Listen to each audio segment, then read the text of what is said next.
What's up, everybody? This is Bryson Fowler, and we are live here at PCA 2026. And I have the greatest honor of introducing the owner of Fermin Perez Cigars, Mr. Fermin himself. What's going on, baby? Thank you so much.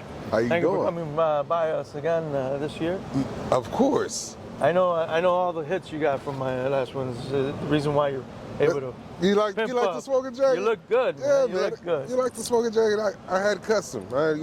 I like it. I had to show Wait up. until you see what I got next year. Man. Yeah. I'm looking forward to it. I like to see what you got going on this year. We got some stuff going on. Yeah. Bad, but this year we're good. We've had a solid year. We continue growing our distribution nationwide and worldwide. To be honest with you, I mean, we just got maybe 2 more countries in Asia, and we continue to growth in Puerto Rico and all over the United States. So we're doing fantastic, man. We're doing fantastic. I can do my job, but the cigars speak for themselves. Absolutely. So when you have a good cigar from us, go out there. Absolutely. So the special thing about you is everyone knows you in the cigar industry, but in the cigar consumer world, they may not know too much about you. Why is that? Yeah, maybe because I really don't get out much. I'm mostly in South Florida. I do Florida, and I see everybody. See, as we're doing the show, people are waving and calling out your name. So, So here's the funny thing is that I'm involved in a lot of things, So I like being part of a community. I love the PCA. I love the team that they have. But besides that, Puro Sabor in Nicaragua. Last year in January, we remodeled the factory. We did some really nice stuff to it. So we got a new paint job, and I actually did something kind of unique. We made a boutique kind of a shop, and in there all you're going to find is Fermin Perez Cigars. Right. But it's actually cool. You go in there, you sit, you have your nice rum, you have your Cuban coffee in Nicaragua, right. And it's kind of like a hangout for me. Right. But every once in a while, we get calls. They want to have a tour in the factory. We give them tours. Yeah. You let them, give them a cigar, give them a coffee, give them a little tour of the factory, so they could see kind of how it all works. So that's kind of what's kind of been brewing for the last year, and that's what's new. Besides that, we got some ratings this year on the Esmeralda, the Connecticut, and we got an 89 on Cigar Journal and Cigar Snob. Wow. A 90 on Cigar Snob. Wow. And they both kicked on the same, last month, in the last issue, and I think it's February. So yeah, man, we're excited. We're growing. We're good. And that's what we do. And why do they all know me? I guess just because I'm a good guy. I'm easy to get around. And you do good business. I have a friend that always says, you want to have a good time, you got to hang out with Fermin. Yeah. Yeah. Yeah. Also, if you want to make some money, go hang out with Fermin. Yeah, there you go. So, because I say that because you have a factory. Yeah. Like, not a lot of cigar brands don't have their own factory. They don't have their own way of distribution. Like, you come locked and loaded for that. So you putting out your own line is kind of like a byproduct of just to actually promote your factory. That's how I see it. Yeah. Am I wrong for thinking that?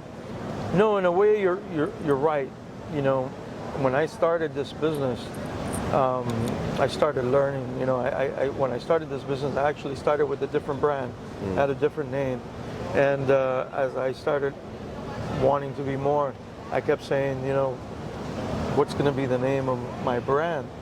And I said, I needed to be something that empowers me. It says, hey, this is something I believe in, something I play. Every single cigar that I sell, I have to like, I have to enjoy. Right. So for me, every blend that I make and every cigar that I make, it's got to be right. So, in fact, when started the business, I also was working with a different factory, and they were making my cigars. And one of the things that kept happening was the cigar came out a little wrong. You know, maybe they cut it a certain way, and it wasn't right, or the blend wasn't exactly the same. And this is when you're starting out, you know, when you do maybe 5,000-10,000 cigars at a time, and it's tough. You got to try to maintain that blend.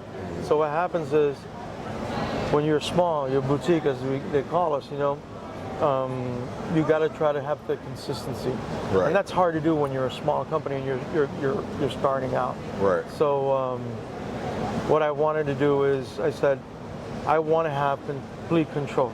Right. Right. And the only way to do that was by having my own factory.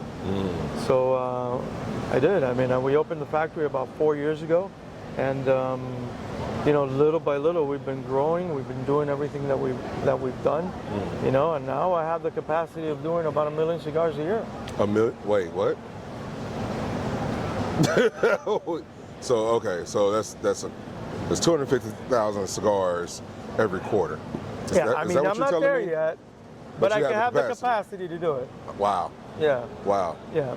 So but we're good. You know, there's a few brands that have actually come to us, and because of the construction and the work that we do, the quality that we do, you know, they've actually said, hey, can you make me some cigars? So we will sub some work out. You know, it helps pay the rent, helps pay the stuff. You know, and then there's also I could probably tell you that I make blends for about 6 different companies. Wow. And I working together with the owners, we come up with a blend. It's a fun process. Right. And I want them to live that process, and I want them to own it. Right. You know, I kind of, I'll hint, you know, hey, I think you go here, you know, you're going to be a little bit better off. Yeah, give them a little guidance. You'll have a better tasting cigar this way, but you know, but for the general part, I want them to own what their blends are. Right. You know. And that's about building trust, right? Absolutely. And so when they're able to give them a little guidance, they're able to follow the trust. They can trust in who you are and what you've been doing in this industry, and trust in your factory and your construction. And so when you're able to guide them a little bit, they buy into it a little bit. Yeah, it's fun, man. It's fun. Right. You know, I'll be honest with you. This year, we make the house blend for Smoke on the Water. They're here actually in New Orleans, and they actually have in Western Florida. And Joaquin, last year and this year, he comes over for Puro Sabor, and we actually this year about 100 people went down there to the factory, and we had a really great time. I did that on a Saturday. So Joaquin, you know, it's already kind of like a house guy, you know. Right. He goes in, he's like, hey, you know, talks to my guys, my boys. He's like, what do you got? What do you got? I want to make a cigar. You know, I want to try a blend. He's like, oh man, we just got Pelo de Oro from Peru. Yeah. Fermin wants to make a new blend with Pelo de Oro, you know. And then, you know, there's this binder we got, you know, nobody's got, you know. It's we're using a Habano wrapper from Esteli, which that's the new blend that's coming up, which is going to be called Puro Esteli. So he's like Puro Esteli. Puro Esteli because it's 100%. Yes. All from Esteli. Wow. It's not only that's Nicaragua, but it's all from Esteli, Nicaragua. Wow. You know, so when you talk about a puro, that's kind of like the essence of it. Right. So it's like one tree, one plant. I mean, it's one grower. It's like, that's it. That's it. So it's like grabbing a plant, going boom, boom, boom. All the way through a cigar. Yeah. Wow. It's a nice little Corona. Probably going to retail about $7-8. I did a test run. We did about 5,000 of them. I put them in about 7 or 8 stores.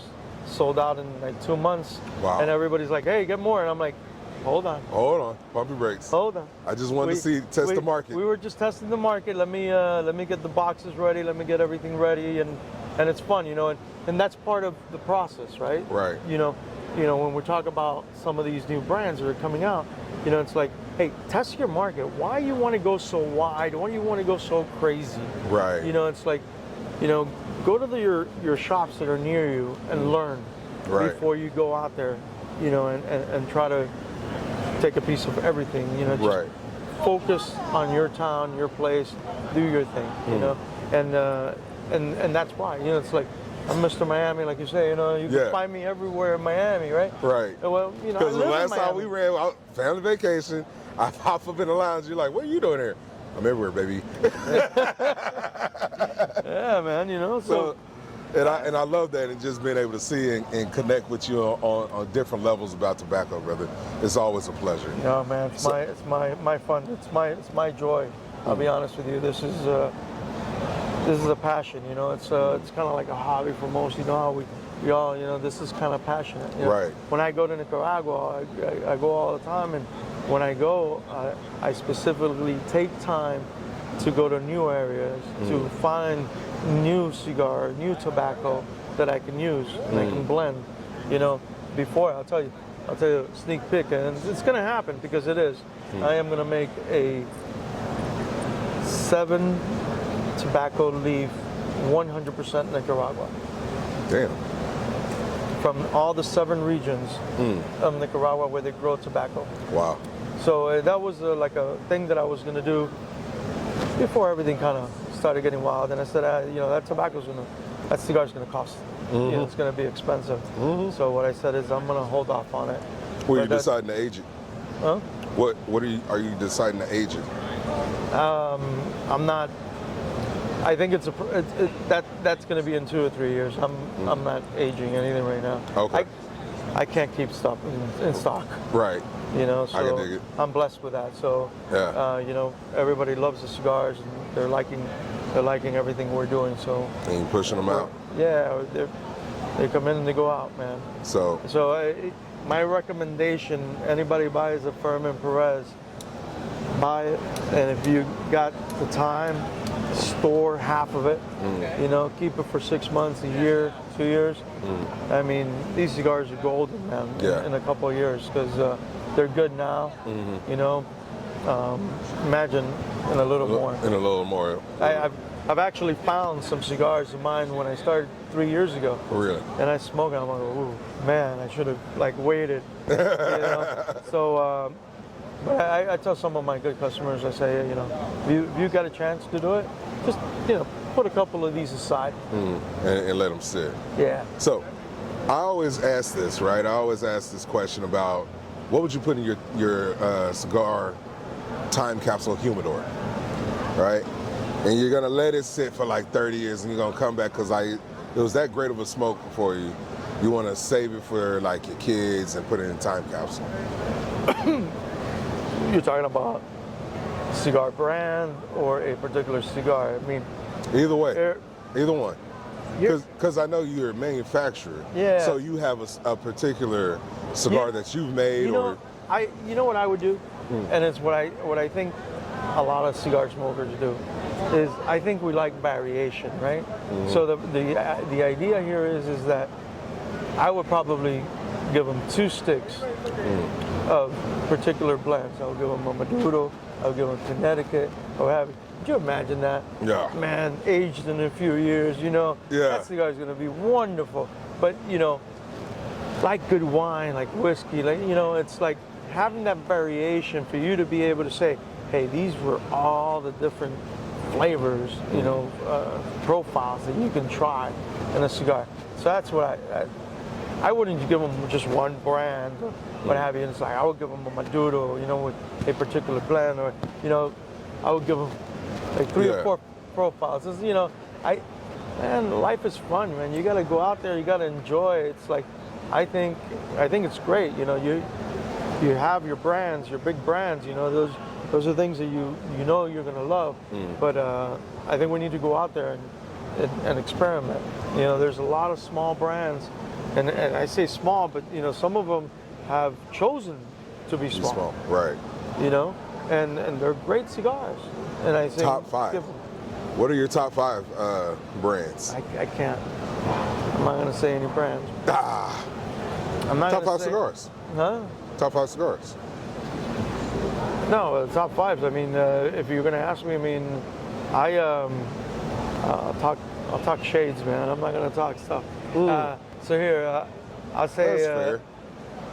probably my go-to most of the time is gonna be a nice Habano, you know, medium. That's always gonna be a go-to for me. I don't like my cigars very peppery. Yeah, You me know. neither. Then after that, I would probably do Maduros. You know, there's a few brands that I do enjoy very Yeah. well. But I'm young in the industry, so I don't know all these brands, and I've yet to try a lot of brands. Right. There's a lot of really good tobacco out there, and So- the reality here is that, man, just that little change Makes a difference. in a leaf, half a leaf, will give you a completely different cigar. Right. So it's my top five, man. I don't want to say a brand, you know. I Okay. mean, there's- Okay. I won't Don't twist go your with arm the about camera or anywhere, but you know, that's one, that's one, that's one. You Yeah. know, over there's another, over there's, you know, there's a bunch of cigars here. Okay, you I'm know, not gonna but twist your arm about it. I enjoy them. I enjoy them all. I try them all. it. Yeah. You know, it's important as a cigar maker. You know, you got to test your palate. Right. You got to go out there. And how do you know that this is what you like if you haven't tried them? It's like, that's why I recommend nobody gets married until they're 30. Yeah, you right. got to try them. Try them all. Date them all. And that's for men and women. So, no, mostly men. But you know, don't women. Yeah. If you've dated them all, no man wants you. I'm sorry, but anyway. Oh, you just don't know where they came. Yeah, you just don't know where they came from. They're You not, know, yeah. they won't tell you. Hopefully, they Oh, don't boy, tell that you. went the wrong way. Okay. So, your biggest pet peeve in the cigar industry? Camaraderie. Is that is it pet peeve? I don't know. Pet peeve. Here's the thing is, This I is good like- coffee, by the way. SC Wholesale, they actually sell my cigars all over the United States. They provided the coffee. Hey, shout out to SZ Wholesale. Yeah. Yeah. They got great lighters too, by the way. So If it here's ain't the- Kingpin Luxury Lighter, we don't care. But continue. So here's the thing is, my pet peeve. Where was I going? What was my answer? I forgot it now. You said camaraderie. Camaraderie. Let me tell you something. I've worked in the liquor industry, and I've worked with everybody in a lot of business. I don't know if this is the answer you were looking for, but this industry is so welcoming, so good, so nice. You know, when I say hi to somebody here, it's not a handshake, it's a hug. Yeah. You know, it's like, hey, what's up, man? You're doing good. You're going great. You know, it's camaraderie. You know, it's good guys, and I work with many of these guys, and this is why they all kind of know each other and love each other, is because we all are in the industry, and we all, in one way or the other, help each other out. So I've kind of liked that. So I've enjoyed this, and I hope to enjoy it for many more years to go. Well, what is it that you don't like? That's the pet peeve. What I don't like? Yeah. This is the biggest thing that kind of agitates you. It's like when people don't go into the No. camaraderie that should be expressed, or So well, here's the thing is, so what I don't like is that we're smoking cigars, and I like hot women out there, you know, and they don't like men that smoking cigars. You know, so that we have that whole thing, you know, Right. so that's about the only thing, you know. But you know, I got to smoke my cigar, man. yeah, She's screwed. yeah, man. So Hey. that, I would tell you that would be my My thing. Women that don't like men that smoke cigars. That's got to be a topic. Yeah, you know. because in all honesty, like, hey, you're just not the one for me. Yeah, you know, it's like, hey, Because then you're gonna make me like sneak out and do stuff. it's kind of tough for them to meet me without a cigar in my hand. Right. You know, so it's like, yeah, no, I don't like smoking. I'm like, all right, later. Peace. You know. So, how So- can we find you? How can we connect with you? Hey, man, it's easy. Instagram, Fermin Perez, my name, Fermin Perez. Website, ferminperez.com. Right. You know, it's easy. I'm everywhere. Just look up Fermin Perez. Chat GPT me. Fermin Perez. Fermin Perez. Hey, That's brother, good. I appreciate you. Always a pleasure. Thank you, brother. I look forward to that new release that you're about to go. It's gonna be good. Well, I'll let you know so we can do something. Yes, sir. Yes, sir. Thank you. Thank love you. I love the look. Man, we're gonna see if you're I gonna want get red. you one. I want red next year. Why does everybody say they want red? What is that all Well, about? it goes with my box. Oh, If I can give right. you, you know, look at the cigar you're smoking. Yeah, that's true. All right, so here, let's switch. There you go. No spit swapping. That's just for Yeah, pictures. that's There you go. just for That's pictures. it. Yeah. Yeah, I only do that with females. Hey, I wouldn't. Yeah. So guys, Cheers, guys. check out Fermin Perez. We're here live at PCA 2026. Remember, storms don't last, but your home should. Peace. Cheers. Two fingers.